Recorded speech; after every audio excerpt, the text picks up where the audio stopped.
추세 반전이 나오려면 시간이 좀 필요하다. 아무리 좋게 생각해도 최근 파월 연준의장이 말했던 공급망 압력이 좀 진정되고 있다라고 하는 것도 좀 안 좋은 시그널인 것 같아요. 저희의 하우스뷰 상으로는 전저점을 깰 수 있다라는 전망. 왜 전저점에 대한 고민을 하느냐?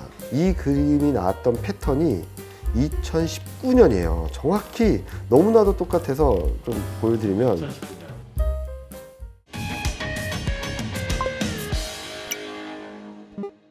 안녕하세요. 이호석입니다. 오늘은 대신증권 이경민 연구원님 모셨습니다. 안녕하세요. 네, 안녕하십니까? 네, 저희 이호석 아카데미는 처음이시죠? 네, 처음 뵙습니다. 네네네. 여기까지 오시느라고 고생하셨습니다. 아닙니다. 저희 회사가 을지로라서 아, 네네. 네, 다리만 건너면 금방 옵니다. 아하, 그렇군요. 네네. 감사합니다. 네. 근데 이제 최근에 이제 이렇게 시장에 대한 이제 시각들을 점검해 보면, 네. 팀장님의 뷰가 전체적으로 좀 약간, 가장 베어리시한 것 같아요. 내년 전망까지 열어놓고 본다면 그렇게 베어리시하지 않다라고 말씀드릴 수 있을 것 같은데 네. 단기적인, 그러니까 내년 1, 4분기 정도까지 흐름들을 보면은 지금 현재 지수 레벨은 좀 과도한 기대가 들어온 것이 아닌가라는 네. 생각을 하고 있어요. 무슨 말이냐면 경기는 괜찮은데 네. 그러니까 경기가 나쁜 건 다 알아요. 그리고 경기가 나쁘다는 건 알고 그래도 우리가 예상하는 것을 크게 벗어나지는 않을 거야 라고 생각하는 것 같아요. 소비도 잘 나오고 연말 소비도 괜찮고 그리고 실업률도 괜찮았고요. 근데 내년 하반기에는 50bp 금리 인하할 수 있다라는 기대가 들어와 있다는 거죠. 근데 이게 두 개가 저는 좀 조합되게 경기가 좋은데 금리 인하를 왜 해? 이런 거죠. 그렇죠. 그래서 경기가 진짜로 좋다면 금리 인하 기대가 후퇴하면서 시장은 조금 조정을 받을 수밖에 없다. 아, 또는 그렇죠. 금리 인하 기대가 살아있으려면 경기가 진짜로 안 좋아져야 되는데 이 부분은 충분히 반영하지 못한 것 같다. 라고 하면은 많은 분들이 질문하시는 게 그래 경기 안 좋은 건 다 알아. 근데 여기보다 더 안 좋아진다고 해서 시장이 충격을 받을까? 그때마다 말씀드렸던 것은 저는 반도체 말씀을 드리고 있어요. 실적이 안 좋은 건 다 알고 있었죠.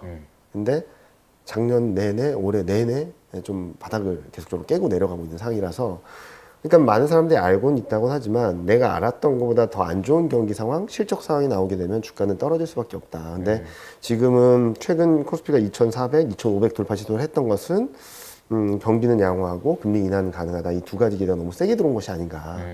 특히 좀 제가 이번 주 월요일 날 자료를 쓰면서 좀 어떻게 톤 조정을 해야 되나 고민을 많이 했는데 좀 세게 썼던 거는 자기 확신 이런 것 같다. 자기 확진 편향인 것 같다. 확증 편향. 확증 편향 맞아. 아, 주가가 오르니까 그래 거봐 내 말이 맞았잖아. 뭐 이런 류의 이제.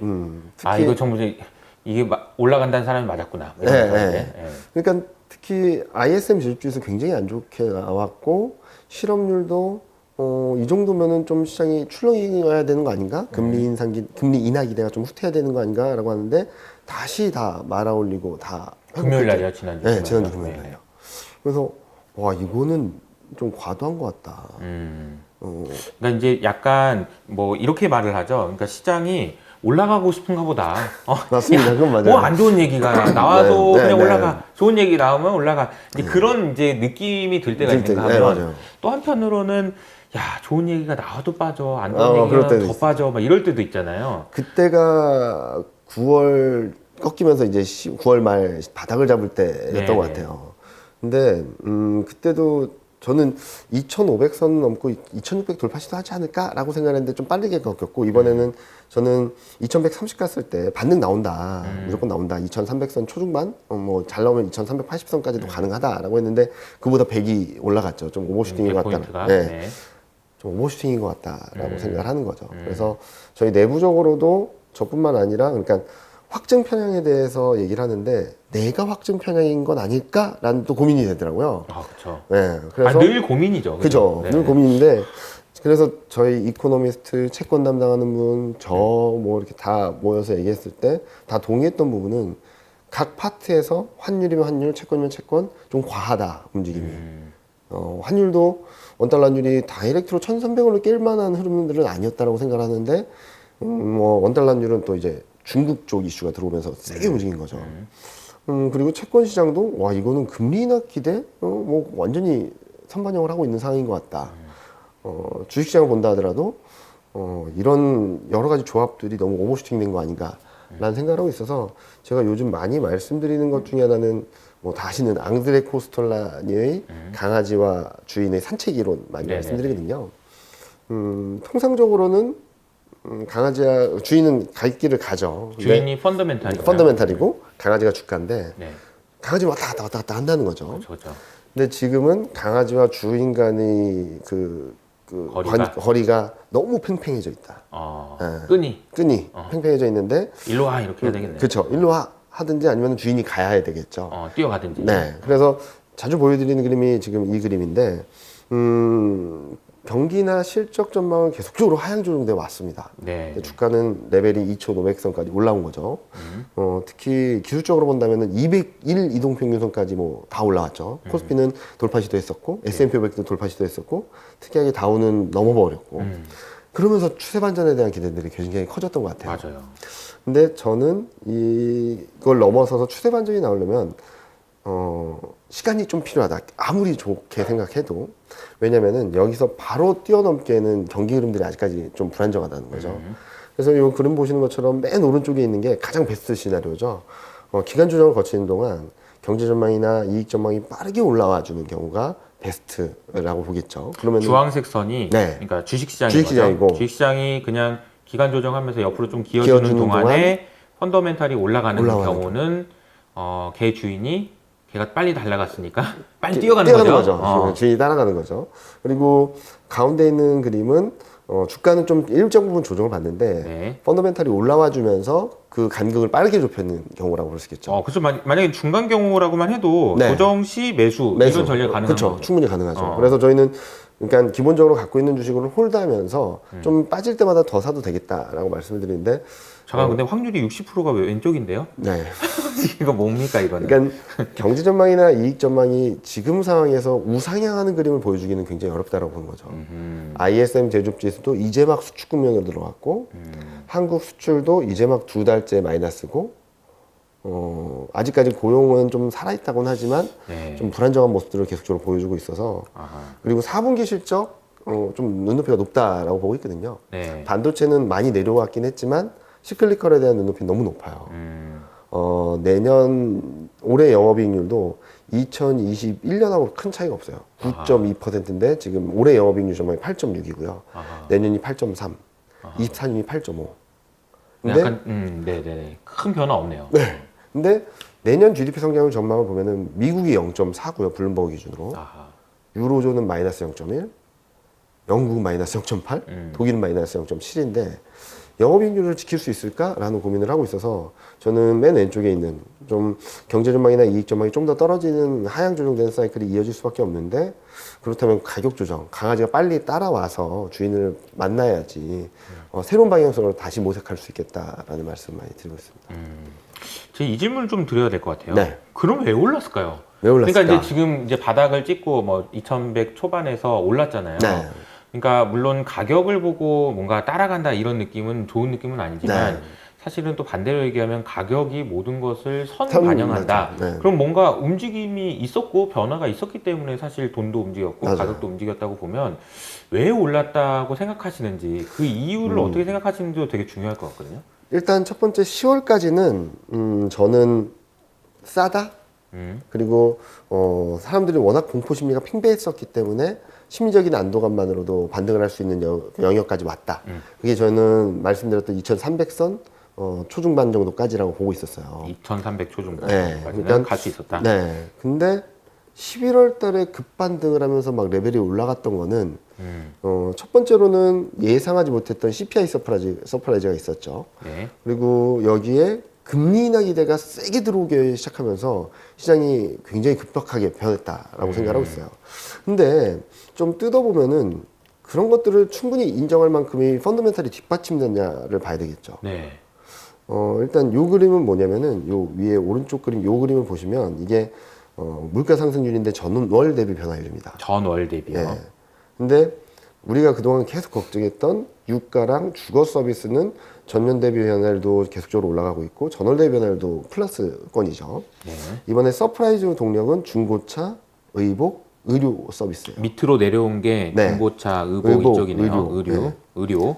전반적인 수요 관련된 그러니까 내 소득이 줄어들고 내 삶이 힘들어지면 차를 바꾸는 걸 주저하게 되고 네. 옷을 사는 것은 좀 싼 걸 더 사려고 할 거고 그렇죠. 의료 병원을 조금 덜 가려고 하겠죠.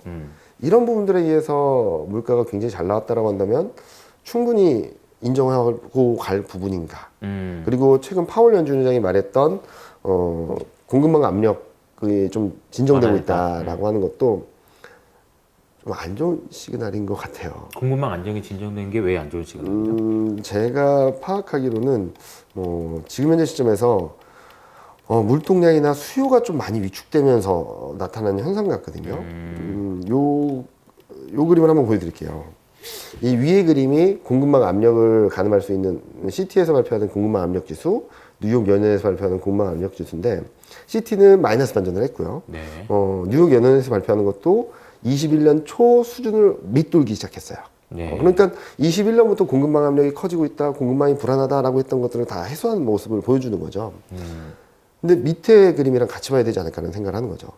미국에서 1위 항구라고 하는 LA 항, 2위 항구라고 하는 롱비치 항의 물동량이 급격하게 떨어지고 있습니다. 네.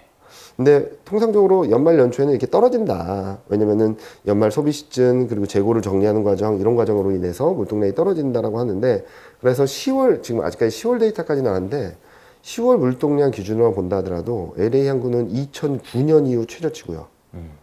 롱비치 항은 2016년 이후 최저치입니다. 그러니까 전반적으로 물류가 수요 공급이 잘 맞아떨어져서 공급망 압력이 진정된 게 아니라 그냥 안 좋은 거다. 네. 이런 것들을 시장은 한 번은 반영해야 되지 않을까. 지금은 이런 경기 불안 요인들을 조금 더 반영을 하고 가야 되지 않을까라고 생각하는 거죠. 근데 지금은 아직까지도 시장은 너무나도 통화 정책, 금리 인하, 피벗, 기대감들. 네. 그런 것들에 대한 기대감들이 시장을 좌지우지하고 있는데 경기에 대한 부분들은 더 안 좋아지고 있다. 네. 라고 생각하고 있죠. 이게 이 그림을 보면서 제가 한번 생각을 해보면 2021년 말, 그러니까 네. 작년 말이었죠.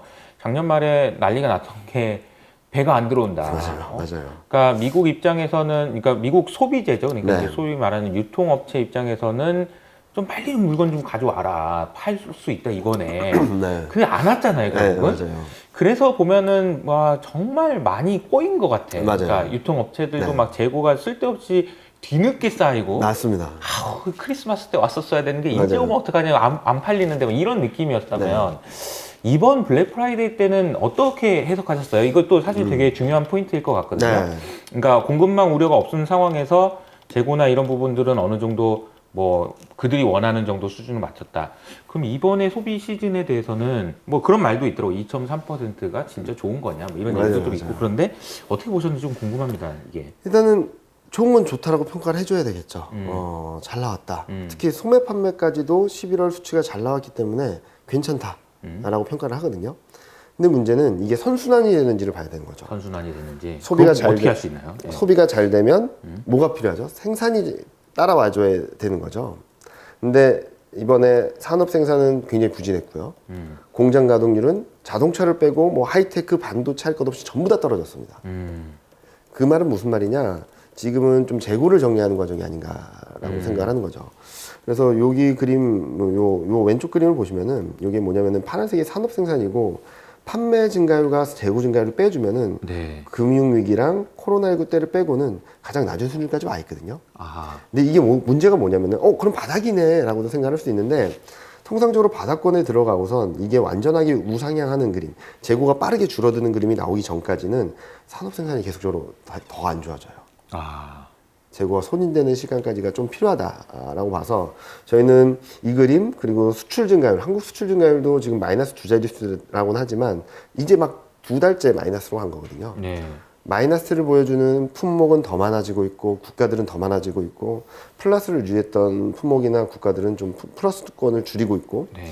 그래도 되면은 전반적으로 좀 더 안 좋은 그림이 내년 1, 4분기 길게 보면 2, 4분기까지는 좀 이어질 수 있다는 측면에서 좀 매크로 환경들에 대한 포인트를 조금 더 맞추자. 왜냐면은 워낙 통화 정책에 대한 기대들을 많이 했기 때문에 그동안 잊혀졌던 매크로를 더 봐야 된다라는 말씀을 드리고 있고 이 왼쪽 아래에 있는 그림을 설명해 주신 건데요. 네.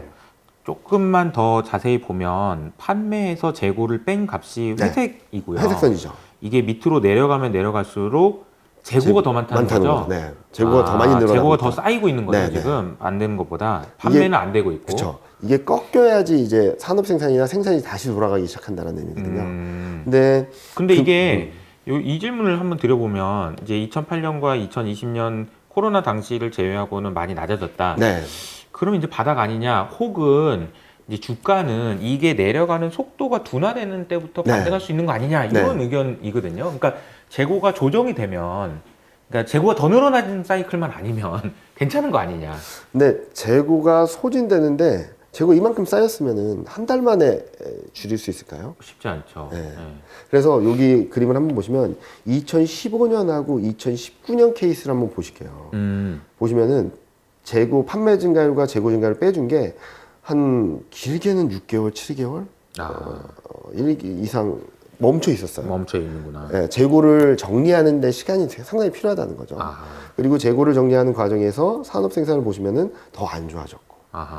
아직까지 산업 생산이 플러스긴 한데, 그래서 저는 이게 더 많이 둔화되는 사이클이 올해 말 내년 1분기, 2분기 정도까지는 좀 시간이 걸리지 않을까라는 말씀을 드리는 부분이고, 그리고 또 하나 볼 거는 공장 가동률이에요. 그렇죠. 공장이 제대로 돌아가야 되는데, 오른쪽 그림 보시는 것처럼 자동차는 워낙 위축돼 있었다가 이제 올라오는 상황이긴 한데, 반도체가 없어서 못 만들다가 네, 그러다가 만들기 시작했는데 자동차만 좀 괜찮고 하이테크, 반도체, 전체 산업 전반적으로 지금 공장 가동률이 정체되면서 이렇게 살살살살 떨어지는 상황이거든요. 그러네요.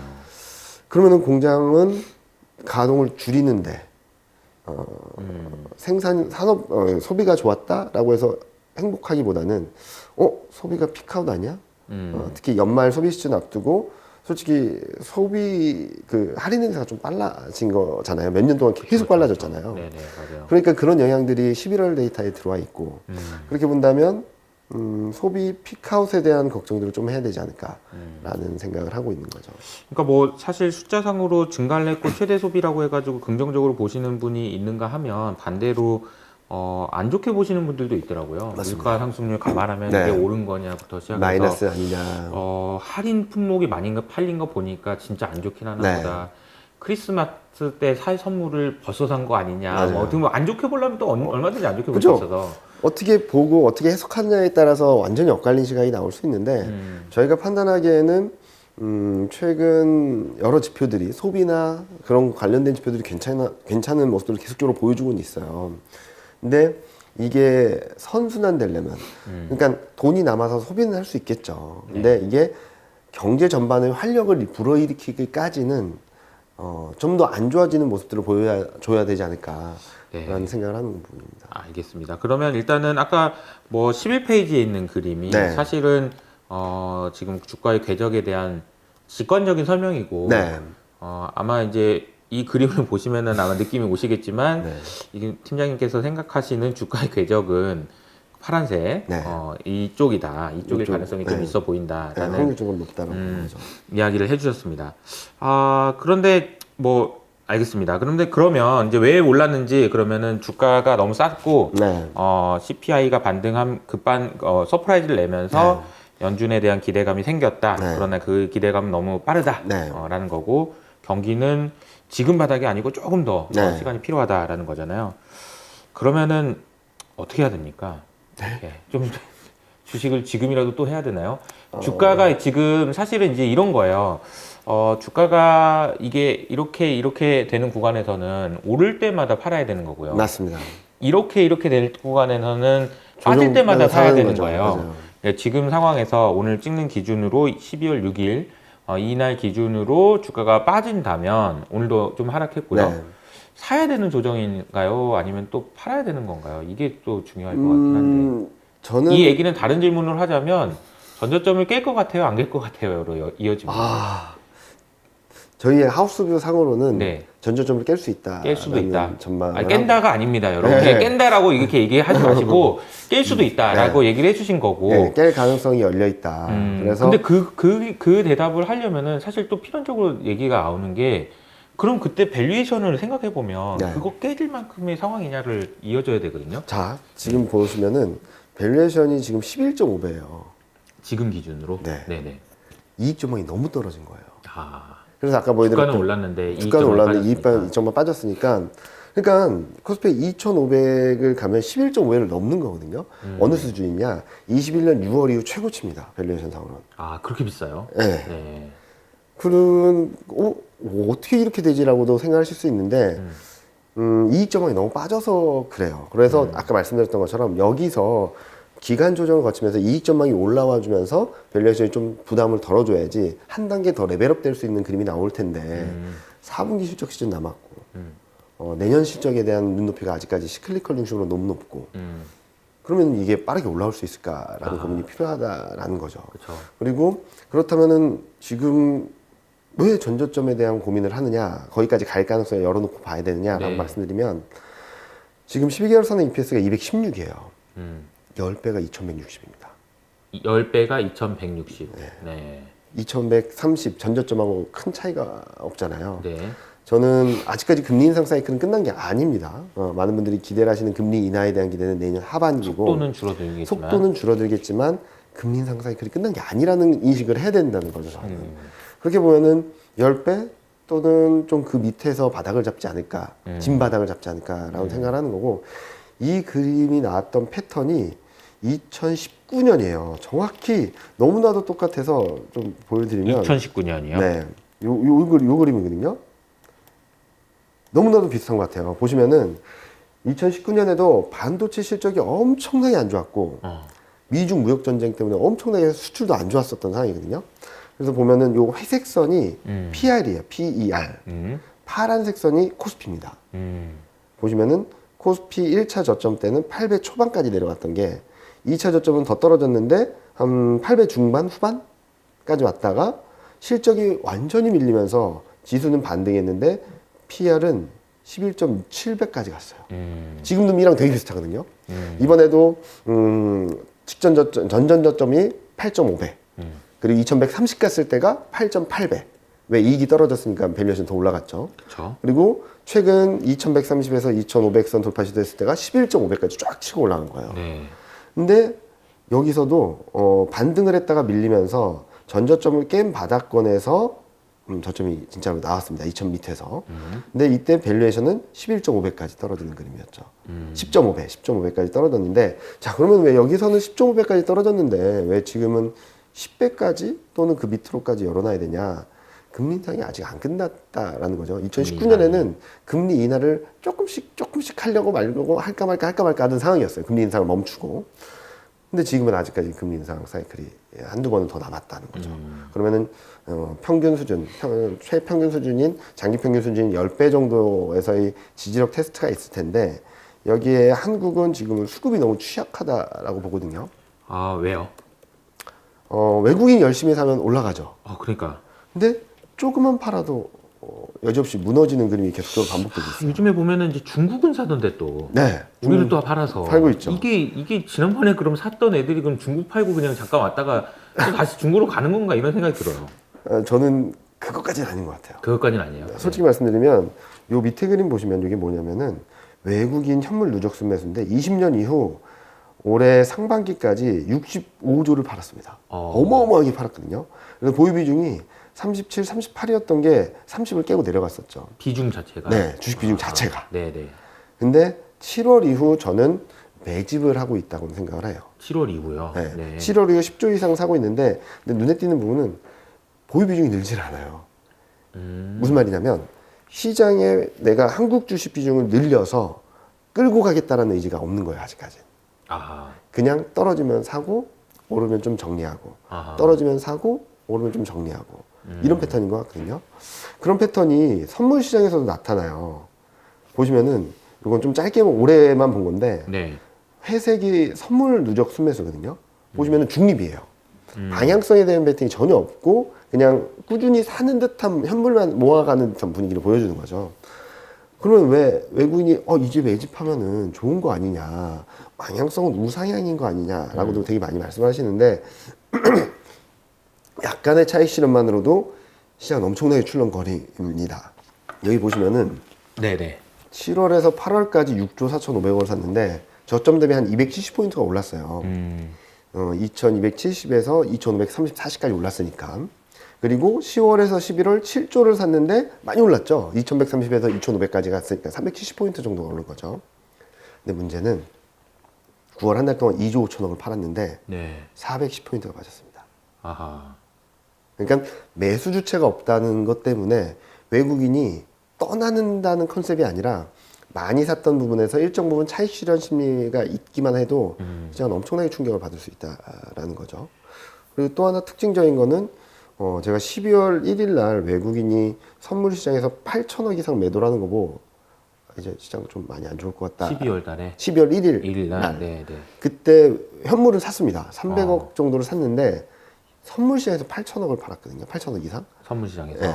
근데 그 패턴이 6월 달에도 그랬고 9월 달에도 그랬고 요번에도 비슷해요. 아하.